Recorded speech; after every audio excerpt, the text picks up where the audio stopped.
ایک سیکنڈ اتنی جلدی کون سی ہے؟ اب سوال کیا جواب تو دینا ہے نا کہ آپ کو جواب دیں گے۔ پاکستان مسلم لیگ نون پہلے بھی یہ کہہ چکی ہے کہ ہم انتخابات کے لیے ہمہ وقت تیار ہیں، لیکن ہم یہ بھی کہتے رہے ہیں کہ سارے آئینی تقاضے پورے ہونے چاہیے۔ جیسا کہ مردم شماری کی توثیق کر دی تھی تو اس کے بعد حلقہ بندیاں فطری طور پہ ہونی تھیں اور یہ قانون اور آئین کے عین مطابق تھی۔ تو اب چونکہ انتخابات کی تاریخ آ گئی ہے، کسی طرح کا کوئی ابہام باقی نہیں ہے، تو ہماری جماعت نے اپنی تیاریاں پوری طرح شروع کر دی ہیں۔ آج کا دورہ نواز شریف صاحب کا اور جو باقی شہباز شریف صاحب کا، اور ہم سب اسی سلسلے میں یہاں اکٹھے ہوئے تھے۔ اچھا خواجہ صاحب، یہ بتائیے گا کہ ایک عوامی تاثر پایا جاتا ہے نواز شریف کے حوالے سے کہ وہ ڈیل کر کے پاکستان آئے ہیں، اور یہ جو اسٹیبلشمنٹ کو مخالف بیانیہ تھا، وہ بیانیہ جو ہے انہی لوگوں سے جن کے خلاف بیانیہ بناتے رہے، انہی کے ساتھ گٹھ جوڑ کر کے وہ پاکستان واپس آئے، ان کے لیے ریڈ کارپٹ بچھایا گیا، اور اب وہ انور کاکڑ کی طرح پرچی والے وزیر اعظم بننے جا رہے ہیں۔ کیا تاثر عوامی یہ درست ہے؟ میرا خیال ہے یہ آپ کا تاثر ہے، آپ میرے بھائی ہیں چھوٹے، میں آپ سے سخت بات کرنے کی جسارت بھی نہیں کر سکتا، لیکن آپ نے یہ جو سوال کیا ہے میرا خیال ہے یہ صحافتی تقاضوں کے مطابق نہیں ہے۔ ایک سیکنڈ اتنی جلدی کون سی ہے بھائی؟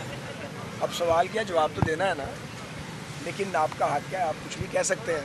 ہم کمزور لوگ ہیں، ہم تو پھر آپ اپنی اسکن سیو کر کے ہی آپ کو جواب دیں گے، اور پھر ویسے بھی میں آپ میں گرا ہوں اس وقت۔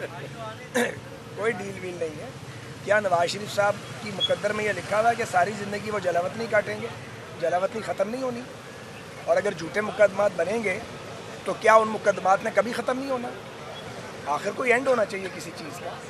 ایک آدمی کی 11.5-12 سال کی یار جلاوطنی، 3.5-4 سال کی قید ہے، اور کیا لینا اس میں سے، کیا نکالنا ہو رہا ہے؟ ہم سب نے قیدیں کاٹی ہیں، کیا ملا کسی کو؟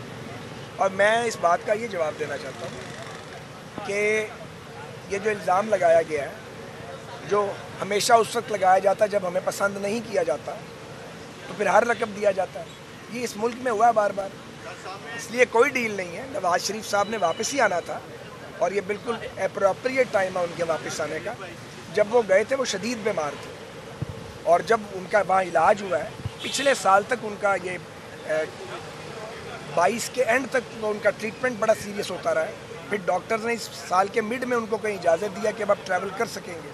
تو ہر چیز کو وقت لگتا ہے، لیکن اگر یہ سب نہ بھی ہوتا تو جو سیاسی قیادتیں انہیں جلاوطنیاں کاٹی ہیں دنیا میں جو تبدیلی لے کے آئے ہیں، کوئی پہلی بار ہوا ایسا؟ انہوں نے قیادتیں فراہم کی ہیں وہ جہاں بھی تھے، اپنی قوموں کو اور اپنی جماعتوں کو۔ نواز شریف صاحب کے لیے یہ بار بار ہوا ہے۔ جتنی تکلیف نواز شریف نے، ان کے خاندان نے اور ان کی جماعت نے کاٹی ہے، کس نے کاٹی ہے یار؟ مجھے بتائیں آپ، یہ تو نہ کہیں آپ کیا ہماری ہاتھ کی لکیر میں لکھا ہوا ہے کہ ہم نے ہر وقت سزائی کاٹنی ہے؟ میں 2002 میں نواز شریف صاحب ہمارے ساتھ نہیں تھے، ہم نے الیکشن نہیں لڑا آپ کے سامنے، جنرل مشرف کی حکومت تھی، اور اسی طرح 2008 میں آپ سب یہیں تھے ماشاءاللہ۔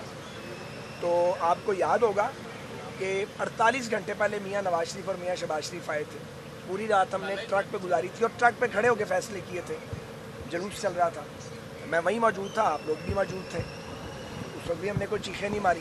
18 میں ہمارے ہاتھ پاؤں باندھے گئے، اس وقت کی اسٹیبلشمنٹ نے باندھے اور جوڈیشری نے مل کے سازش کی، عمران خان اس کا بینیفیشری تھا۔ ہم نے الیکشن نہیں لڑا، حالانکہ ہم اس کے نتائج کو نہیں مانتے تھے، نہ ہم نے استعفے دیے اس میں سے، نہ ہم نے دھرنے دیے، ہاں ہم نے اپنی بات ضرور کی۔ اب پھر ایک الیکشن آ گیا ہے، سب کو لڑنا چاہیے، سب کا انتخابی نشان بیلٹ پیپر کے اوپر ہونا چاہیے، اور اگر کوئی جیل میں ہے تو عدالت کو اس کے ساتھ جو بھی انصاف کا معاملہ ہے وہ کرنا چاہیے، ہمیں کوئی اعتراض نہیں ہے۔ ہم نہیں ہیں کسی کو جیل بھیجنے والے، نہ ہمیں کسی کو پکڑنے کا یا پکڑوانے کا شوق ہے، ہم نے میدان میں مقابلہ کرنا ہے۔ ٹویٹر، فیس بک، سوشل میڈیا کا میدان اور ہے، گلی کا میدان اور ہے۔